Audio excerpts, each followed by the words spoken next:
Bienvenidos al día 3 del reto de 5 días para que aprendas a comprar tu primer inmueble. Si no me conoces, mi nombre es Cristina y en este día vamos a aprender algo tan fundamental como la financiación y gestión con los bancos, cómo conseguir la mejor hipoteca, preparar tu documentación y negociar las condiciones reales que determinarán el préstamo que vas a pagar los próximos 20 o 30 años. Antes que nada, una breve introducción. Si no me conoces, soy una de las fundadoras de la Asociación Jóvenes Pro, que nace con la idea de educar financieramente a los jóvenes en España, ya que, como sabemos, la mayoría no tenemos información acerca de algo tan básico como comprar tu primera casa, tema de inversión y que el dinero no sea comido por la inflación, inteligencia artificial. Entonces, en esta asociación, de forma desinteresada, queremos dar formaciones para que los jóvenes tengan un mayor conocimiento, bueno, jóvenes y no tan jóvenes, que en esta formación es bienvenido todo el mundo, para que tengan un conocimiento de los temas que nos rodean y puedan tomar mejores decisiones pues respecto a eso. Pero bueno, en el día de hoy vamos a centrarnos en lo que te he comentado, que es cómo conseguir la mejor hipoteca cuando te vas a comprar tu primera vivienda. ¿Dónde estamos en el proceso? Estamos en el día 3 y aquí te dejo una frase que quiero que te grabes a fuego, y es que el banco no es tu enemigo, el banco es un socio con el que debes saber negociar. Los bancos son empresas y siempre van a mirar por sus intereses, pero si vamos con todo preparado, es mucho mejor que si vamos nosotros mismos y esperando a que nos den ellos unas buenas condiciones, porque al final lo primero que te van a dar es lo que más les conviene a ellos. Pero si tú ya vas preparado para negociar como si fuera un socio, como si fuese un cliente, entonces en ese caso conseguirás unas condiciones óptimas y que te voy a enseñar yo a negociarlas. Aquí te he puesto una encuesta de arranque. Si, como sabes, esta herramienta siempre te la dejo en la cajita de la descripción para que tú puedas usarla, y si no, puedes dejarme la respuesta en los comentarios respecto de cómo te sientes ante pedir una hipoteca o qué te viene a la mente cuando escuchas la palabra hipoteca. Es decir, ¿en qué piensas? Puedes sentirte de estas 4 maneras que te he puesto aquí o de otra manera que me lo puedes dejar en los comentarios. Y también puedes utilizar la herramienta porque es interactiva. Puedes sentirte tranquilo, ya sabes lo que te espera. Si, por ejemplo, es tu segunda, tercera, cuarta vivienda porque las estás comprando como inversión. Puedes sentirte nervioso, que es lo más normal si es la primera vez que vas a pedir una hipoteca y es algo que te va a vincular bastantes años, ya que puede ser que no sepas muy bien cómo funciona, que al final es lo normal, pero para eso hago esta formación, para que termines la formación sabiendo cómo funciona a la perfección. Puedes sentirte confuso, ya que hay demasiada información contradictoria.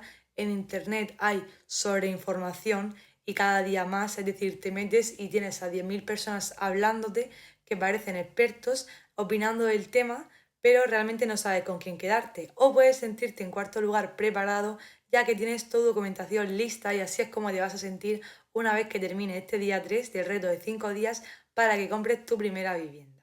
Por ejemplo, le damos a nervioso y aquí el 37% de las personas se sienten nerviosas. En primer lugar, el paso uno es saber cuánto puedes endeudarte, y esto debes calcularlo antes de ir al banco. En primer lugar, tenemos la regla que se fijó tras la crisis de 2008, donde se arruinaron tantísimas personas.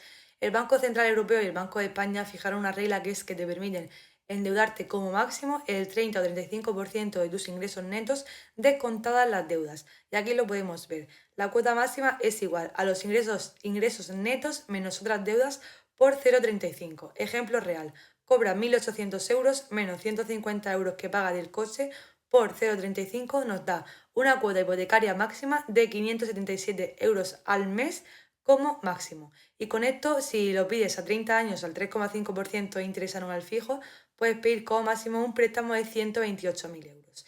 ¿Cuáles son los factores que evalúa el banco? En primer lugar, el primer factor es el DTI, que es la deuda total mensual entre los ingresos netos, es decir, tu capacidad máxima de endeudamiento. En segundo lugar, LTV, que es el préstamo entre el valor de tasación, que como regla general los bancos como máximo financian el 80%. Y luego tenemos el contrato laboral, que puede ser indefinido versus temporal, y ya te adelanto que indefinido estás en la mejor posición, y ya si eres funcionario mucho mejor porque tienes la situación más óptima de todas. Y la antigüedad, que como mínimo te exigen que estés un año en el empleo actual, y si ya, por ejemplo, eres autónomo, pues te pedirán una antigüedad mínima de 2 años. Pero bueno, eso lo vamos a analizar a continuación en la documentación que el banco te va a pedir. Ahora vamos a ver una herramienta súper interactiva y pedirte que te suscribas, por favor, y en la cajita de descripción, como te digo, te dejo esta herramienta por la que influencers cobran miles y miles de euros, pero nosotros te la estamos dejando completamente gratis para que tú puedas simular tu cuota hipotecaria.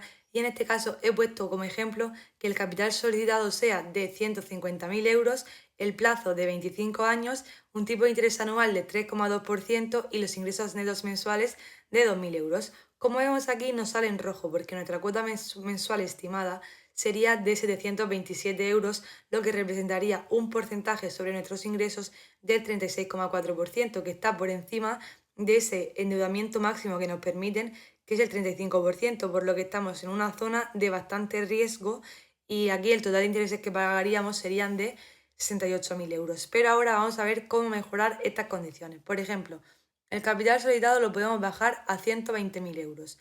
El plazo lo podemos subir a 30 años porque somos muy jóvenes y no nos importa endeudarnos 5 años más. Tipo de interés anual conseguimos bajarlo al 2,8% y los ingresos los vamos a dejar iguales. Vemos cómo ha mejorado la situación. Ahora tenemos una cuota mensual estimada de 493 euros. Porcentaje sobre nuestros ingresos representa el 24,7%, que ya está por debajo del 30%, o sea que cuanto menos represente mejor, porque menos riesgo tendremos en el caso de que tengamos algún gasto gordo, como por ejemplo, pues se nos rompe el coche o otras circunstancias que no pueden ocurrir en la vida, o sea que siempre lo más conveniente es que te endeudes por debajo de ese 30% y el total de intereses que pagarás será de 57.500 euros cuando finalice, pues en este caso, la vida del préstamo. Ahora, en cuanto a los tipos de hipotecas tenemos fija, variable o mixta. Y aquí vamos a decir cuál es la tuya, porque son tres hipotecas diferentes y hay mucha gente que no entiende las diferencias entre ellas, pero la realidad es que es algo muy básico y que se debe saber como regla general para pedir la hipoteca al banco. En primer lugar tenemos la hipoteca fija, que como bien dice su nombre, la cuota es igual durante toda la vida del préstamo y el tipo no cambia nunca. Es decir, lo que fijas el día de la escritura, ese día se queda indefinidamente para siempre los 20, 25 o 30 años que tengas el préstamo. ¿Cuándo conviene? Conviene si buscas seguridad y previsibilidad y sin sorpresas aunque el Euribor suba. Aquí te lo dejo. Ejemplo, 150.000 euros a 30 años con un 3% pagarás una cuota todos los meses durante esos 30 años de 632 euros al mes. Aquí no hay ningún tipo de riesgo y suele tener un tipo inicial más alto que está la desventaja de la hipoteca fija, pero es ideal si tienes perfil conservador o ingresos ajustados. Y sobre todo, si eres joven, yo te recomiendo que la cojas fija porque al final lo que se ingresa uno siempre lo sabe. Entonces, si sabes cuáles son tus ingresos, que tus ingresos son fijos, tu cuota también debería ser fija porque al final puedes calcular qué es lo que debes pagar y apartarlo siempre cada mes antes de gastártelo o de invertirlo. Luego tenemos la hipoteca variable, que es lo opuesto a la hipoteca fija. Aquí la cuota cambia cada 6 o 12 meses según el Euribor, que esto es lo que lo determina todo la hipoteca variable, y habrá que sumarle el diferencial fijo que se haya pactado. ¿Cuándo conviene? Pues conviene si esperas que los tipos bajen y toleras cierto riesgo a cambio de una cuota inicial menor, porque por lo general se empieza con una cuota mucho más baja que la hipoteca fija. Ejemplo, 150.000 euros, 30 años y un Euribor más el 0,6% de diferencial fijo pactado, tendríamos una cuota de 641 euros al mes inicial. El riesgo aquí es muy alto, por lo general abajo te lo he puesto, pero es ideal si la quieres para un plazo corto o tienes previsto que tus ingresos vayan a ser crecientes. Y el diferencial negociable siempre te recomiendo que te fijes como objetivo negociarlo por debajo del 0,8%. Y en tercer lugar tenemos la hipoteca mixta, que es una combinación de ambas y es fija los primeros 3 a 10 años y luego se convierte en variable. Es como lo mejor y lo peor de cada mundo. ¿Cuándo conviene? Pues bien, conviene si quieres estabilidad inicial mientras mejora tus ingresos para beneficiarte después de posibles bajadas del Euribor. Aunque realmente nadie nos garantiza que el Euribor vaya a bajar o subir. Es más por nuestras presiones o lo que consideremos o el conocimiento que tengamos que realmente por otras circunstancias. Y aquí te he puesto el ejemplo. 150.000 euros a 30 años, puedes empezar con 554 euros al mes, que está bastante bien, y luego tras los 5 años, en el caso de que lo hayas pactado, pues se puede convertir en 641 euros. Y aquí, como es una mezcla entre las dos, el riesgo ni es bajo ni es alto, sino que es medio. Y lo bueno es que la cuota inicial es más baja que la hipoteca fija y es ideal si tus ingresos van a crecer en los próximos años. Aquí abajo te dejo una regla pro, que es como llamamos a las reglas que te damos desde Jóvenes Pro, y es que no debes elegir por la cuota de hoy. Debes comparar siempre por la TAE, que la TAE, a diferencia del TIN, que te lo voy a explicar a continuación, incluye todos los gastos y las comisiones reales, así que fíjate siempre en la TAE. Los famosos TIN y TAE y las comisiones ocultas. Aquí te lo voy a explicar todo súper sencillo, lo que el banco nunca te va a explicar para que tú lo entiendas y no caigas en la trampa. En primer lugar tenemos el TIN, que es el tipo de interés nominal. El tipo de interés nominal es en lo que no debes fijarte y lo que sí debes fijarte es el TAE. Y te voy a enseñar lo que es. Es el interés anual puro y no incluye los gastos ni las comisiones. Es el número que los bancos ponen en grande en sus anuncios, pero no es el coste real. Comisiones que debes conocer y que se incluyen casi siempre en los préstamos hipotecarios. La comisión de apertura, que va del 0 al 1% del capital. Yo siempre te recomiendo que la negocies al 0, porque esto por lo general ya está más que conocido, que se puede negociar al 0 y que no te cobren nada por algo tan básico como pedir una hipoteca. Además, porque es que el banco, no sé si lo sabrás, pero utiliza ese dinero para, para hacer sus negocios. Entonces ya faltaría también que te cobren por dejarle dinero a ellos, aunque parezca que ellos te dejan a ti. En segundo lugar, la amortización anticipada, que es lo que nos cobran si queremos adelantar dinero de la hipoteca, que va entre el 0 y el 2% y el máximo legal es el 2% y también te recomiendo que la negocies a 0. Luego la subrogación, que va del 0 a 0,5% si decides cambiar de banco, y las vinculaciones como el seguro de vida, seguro de hogar, la nómina domiciliada, y esto suma siempre al coste real. Luego tenemos la TAE, que es la tasa anual equivalente y en lo que sí debes fijarte porque incluye todos los gastos y las comisiones que te comentaba anteriormente. Es el indicador real del coste del préstamo y siempre debes comparar por TAE y no por TIN. Y aquí te dejo un ejemplo. Un TIN de 2,9% con comisiones puede costar más que un TIN del 3% sin comisiones. ¿Y cuál es el truco del banco? Pues el truco del banco es que los bancos ofrecen tipos bajos a cambio de contratar sus seguros, ya sea seguro de hogar, seguro de vida, seguro de alarmas, pero ojo, el seguro de vida del banco, esto es así y yo lo estoy viviendo, cuesta por 3 o por 4 más veces que en el mercado libre, pero al final pues te lo hacen cogértelo obligatoriamente y esto te incrementa bastante lo que es el tipo de interés anual que pagas. Y lo que debes calcular para saber realmente cuál va a ser tu tipo de interés anual es el coste total del paquete y no solo la cuota. Y aquí te he dejado un ejemplo real. El TIN del 2,9% con comisión de apertura de un 0,5% te hace que tengas un TAE aproximadamente del 3,1%, mientras que un TIN del 3%, que parecería más alto que un TIN del 2,9%, al no tener comisiones, te va a tener un TAE del 3,05%. Entonces aquí el aparentemente más barato, si nos fijamos en la TIN, sale más caro que el TIN del 3% que parecía, como te digo, que era más caro. Así que hay que fijarse muy bien. Y aquí te dejo una pregunta, la primera pregunta de 4 que vamos a hacer y que tú puedes responderla también en comentarios o usando la herramienta interactiva. Si ganas 2.000 euros netos al mes, es decir, 2.000 euros es lo que te entra limpio a tu cuenta y pagas 200 euros de préstamo del coche, ¿cuál sería tu cuota hipotecaria máxima recomendada? A, 700 euros al mes, B, 630 euros, C, 800 euros o D, 500 euros. Te dejo calcularlo porque es muy sencillo.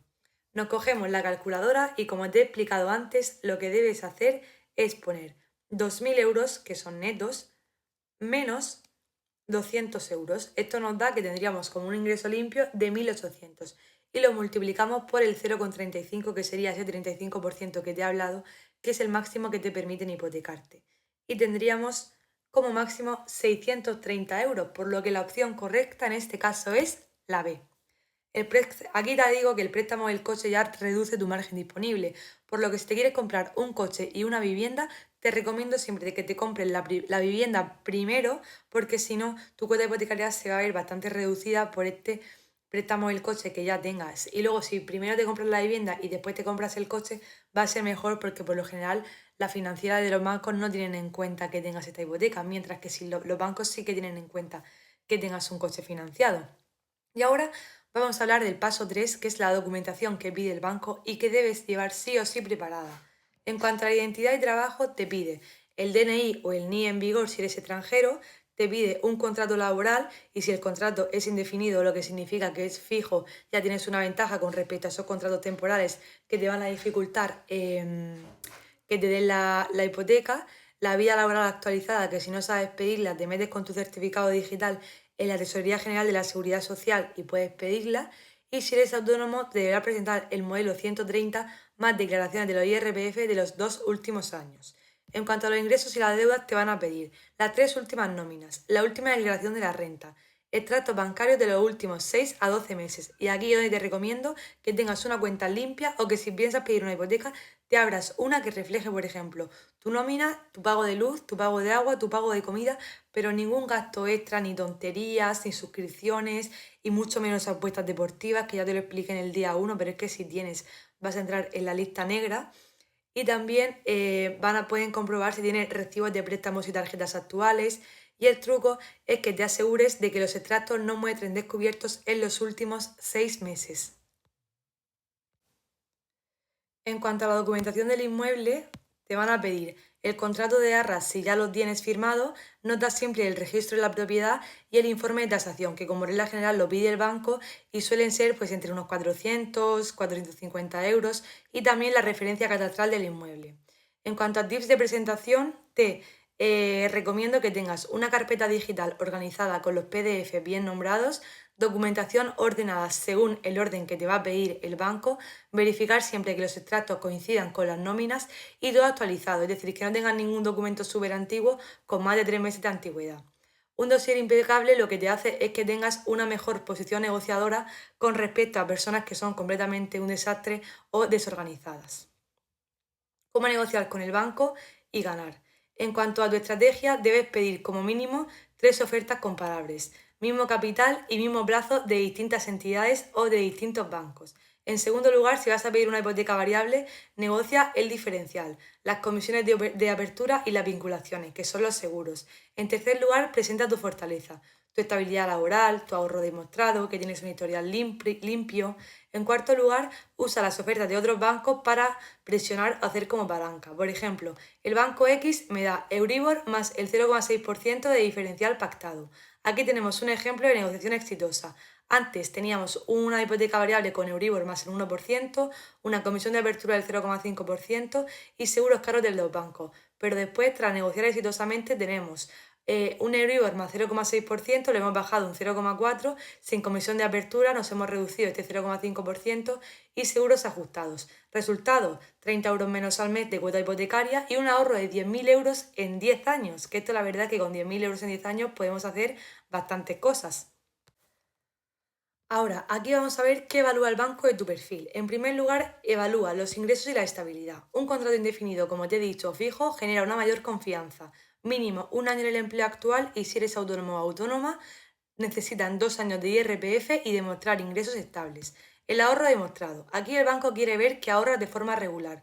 No solamente que tienes dinero y que tienes muchos ingresos. No quiere que te entre la nómina y te lo gastes al día siguiente, porque entonces esto a ellos no les beneficiaría en nada. Ellos lo que quieren son ingresos recurrentes con salidas controladas. Idealmente, 6 meses de historial de ahorro visible en la cuenta.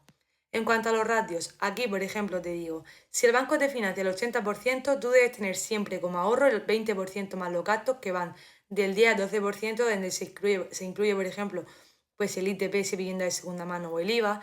Entonces, el total a tener ahorrado es el 30% del precio y si no entiendes esto, mírate el día 1 que te lo dejo en la cajita de descripción. ¿Cómo mejorar tu perfil? Pues para mejorar tu perfil, aquí te digo, debes hacer domiciliar la nómina con antelación, debes cancelar pequeñas deudas y mantener pagos puntuales. ¿Qué no hacer? No debes abrir nuevas líneas de crédito, no debes cancelar tarjetas antiguas y no debes cambiar de trabajo justo antes de pedir la hipoteca. En cuanto a historial crediticio, si lo mejor es que no tengas deudas pendientes ni impagadas, que uses tu tarjeta por debajo del 30% el límite, que no hayas tenido descubiertos en los últimos 6 meses y no solicites nuevos créditos 3 meses antes de pedir la hipoteca. Caso real de mejora, por ejemplo, una pareja redujo su DTI del 40% al 28%, cancelando el préstamo del coche que eran 150 euros al mes y bajando el uso de la tarjeta de crédito del 70 al 20%. ¿Cuál es el resultado? Un diferencial un 0,20 menor que les hizo ahorrarse más de 6.000 euros en intereses en la vida del préstamo. Así que estas son cosas que hay que tener en cuenta y que te recomiendo que analices muy bien antes de plantearte pedir una hipoteca. Ahora tenemos la pregunta 2 de 4. Esta te la he dicho antes, así que ya he hecho trampa, pero espero que te acuerdes. Un banco te ofrece un TIN del 2,9% con comisión de apertura del 0,5%. Otro te ofrece un TIN del 3% sin comisiones y te pregunto cuál es mejor para una hipoteca de 150.000 euros a 30 años. Ahora te voy a dar la solución. No te fijes en el que en TIN sea un 2,9%, porque al lado tenemos la comisión de apertura del 0,5%, lo que nos va a hacer que este TIN sea superior a ese TIN del 3% sin comisiones. Pero como sabemos, los bancos lo que anuncian es un TIN de 2,9% y tú ya piensas, ay, es más barato que el 3%. Pero aquí, en la respuesta correcta que es la B, la TAE real es menor, que es lo que nos debemos fijar, porque aquí en el TIN del 3% sin comisiones, la TAE será 3,05%, que es más barato que un TIN del 2,9% con comisión de apertura, que se nos subirá al 3,1%. Ahora, aquí te he dejado otra simulación real, otra herramienta interactiva y vamos a suponer que nuestro precio de la vivienda son de 180.000 euros, que la compramos de segunda mano y que no la compramos en Valencia, por ejemplo, que es mi comunidad. Ya aquí ya debes adaptar a tu caso concreto y aquí el impuesto principal y un gran gasto es que tenemos el 18.000 euros, que sería un ITP del 10%, aunque no lo ha actualizado pero ha bajado al 9%, o sea que algo nos ahorramos. La notaría y el registro más o menos 1.200 euros y la tasación más las gestorías 700 euros, lo que nos hace un total de gastos de 19.900 euros, que es 11,1% del precio y esto debemos tenerlo ahorrado. Y también, a pesar de que debas tener tus ahorros para comprar tu vivienda, siempre te recomiendo que tengas un colchón de emergencia, que debes conservar más o menos entre 3 y 6 meses de gastos tras la compra. Aquí en este caso, por ejemplo, pues entre 4.500 y 9.000 euros extras sin tocarlos, porque podemos tener cualquier imprevisto que no nos podemos permitir quedarnos a cero, porque en la vida pasan muchas circunstancias y sería muy irresponsable de nuestra parte no tener ese colchón o ese fondo de emergencia que se conoce. Ahora te lanzo otra pregunta, que déjamela en los comentarios, y con la info de hoy, ¿cuál elegirías? Fija, prefieres saber siempre lo que pagas, que esta sería mi opción. Variable, quieres aprovechar si el Euribor baja. O mixta, equilibrio entre seguridad y oportunidad. O aún no lo tienes claro. No hay respuestas incorrectas, ya que, como te digo, la mejor hipoteca depende de tu perfil, tus ingresos futuros y cuánto riesgo toleras. Pero en mi caso es fija. Ahora, pregunta 3 de 4. Un banco financia el 80% de una vivienda que está tasada en 180.000 euros. ¿Cuánto dinero debes tener ahorrado como mínimo para cubrir la entrada más los gastos? Vamos a coger la calculadora mientras puedes también calcularlo. Y entonces, en este caso, vamos a hacer 180.000 euros por 0,3. Nos da 54.000 euros, por lo que la respuesta correcta sería la C. El banco nos da el 80%, que sería un préstamo de 144.000 euros, pero debemos aportar 36.000 euros, que es el 20% restante, más aproximadamente 18.000 euros, por lo que debemos tener ahorrados 54.000 euros en ahorros. Ahora, una pregunta muy común hoy en día y muy conocidos, que son los brokers hipotecarios, es decir, esas personas que se dedican a negociar las mejores condiciones por nosotros. ¿Merecen la pena? ¿Sí o no? Bueno, esto depende de la situación personal de cada persona, del conocimiento que tenga, de las ganas que tenga de negociar de una hipoteca, o a lo mejor personas que no se atreven. Y aquí te digo qué es lo que hacen, por si nunca has oído hablar de ellos. Comparan ofertas de múltiples bancos a la vez, preparan y optimizan tu expediente bancario, negocian las condiciones y las vinculaciones por ti, y el coste por lo general es del 1 al 5% del capital o comisión del banco.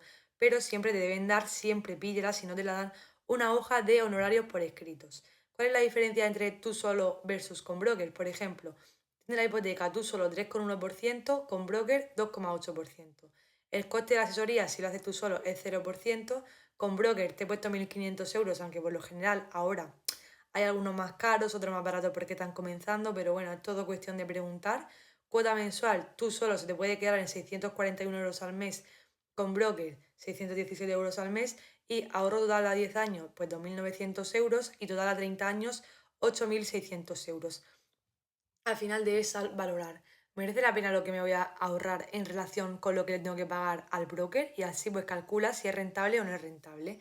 ¿Y cuándo conviene un broker? Conviene si eres autónomo, tienes un perfil complejo, tienes poco tiempo o quieres las mejores condiciones sin gestionar tú el proceso, que también es una opción. Hay gente que no le gusta negociar y prefiere pagar y que se lo hagan. Pues esto es totalmente válido y para eso existen todas las profesiones en este mundo. Ahora, comprobaciones legales imprescindibles antes de firmar nada que debes hacer respecto al inmueble. En primer lugar, sí o sí, pide la nota simple del registro de tu pueblo o ciudad donde vayas a comprar el inmueble. La nota simple, si no sabes lo que es un documento oficial que muestra quién es el propietario real y si la vivienda tiene hipotecas, embargos, cargas u otras limitaciones. El coste suele ser unos 10 euros o incluso menos si va físicamente y se puede solicitar en la página de registradores.org. Debe tener menos de 3 meses de antigüedad para que sea válida. Catastro y los metros reales. Verifica que la referencia catastral coincide con el piso que vas a comprar y que los metros cuadrados reales coinciden con lo anunciado. La herramienta gratuita, aquí te la dejo, es sede.catastro.gov.es y checklist antes de firmar nada. Pide siempre, como te digo, una nota simple actualizada, que esto las inmobiliarias lo deben tener, certificado de deuda cero de comunidad, que no debe de nada a la comunidad de propietarios, sino puede ser un gran susto, últimos recibos del IBI pagados, recibos de suministros como agua, luz, gas, certificado de eficiencia energética que están obligados a dártela y la cédula de habitabilidad vigente. Aquí te pongo una advertencia. Nunca firmes arras ni contrato de compraventa sin haber visto la nota simple, ya que las cargas ocultas pasan al nuevo propietario automáticamente. Ahora te lanzo la cuarta y la última pregunta. ¿Cuál de estas acciones no deberías hacer en los 3 meses previos a solicitar tu hipoteca? 1. Domiciliar tu nómina en el banco. B. Solicitar una tarjeta de crédito nueva. C. Cancelar el préstamo del coche. O D. Reunir y organizar la documentación. Esta es muy fácil, ¿eh? Esta no puedes decir que te la he puesto difícil. Y es la B, solicitar una tarjeta de crédito nueva. ¿Por qué? Porque si solicitas una línea de créditos, esto genera consultas en el CIRBE, aumentará tu deuda aparente y reducirá tu puntuación crediticia. Esto el banco lo va a ver y no es conveniente. Ahora, los resultados no son representativos porque he tenido que hacer la grabación unas cuantas veces. Y tu reto para esta semana te lo dejo aquí y es que en primer lugar calculas tu capacidad. Aplica la fórmula de ingresos netos menos deudas por 0,35, anota tu cuota máxima y ese es tu límite real, no el que te diga el banco.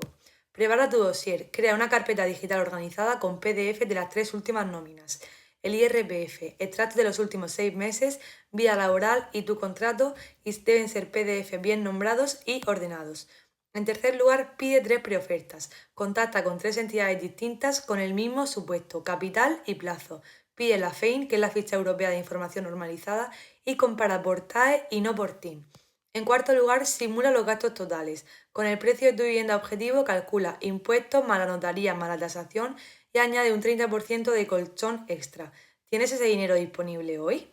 Quien llega al banco con el dossier preparado y 3 ofertas en la mano, te dejo aquí que tiene un poder de negociación mucho mayor que aquella persona que va sin ir preparado y esperando que el banco le dé la oferta y que piensan ellos que le van a dar una buena oferta porque conoce a la gente del banco desde hace un mes. Esto no es así, ellos son una empresa, van a mirar por su interés y lo mejor es que tú vayas preparado y no esperando que nadie te dé nada ni mire por ti como lo harías tú.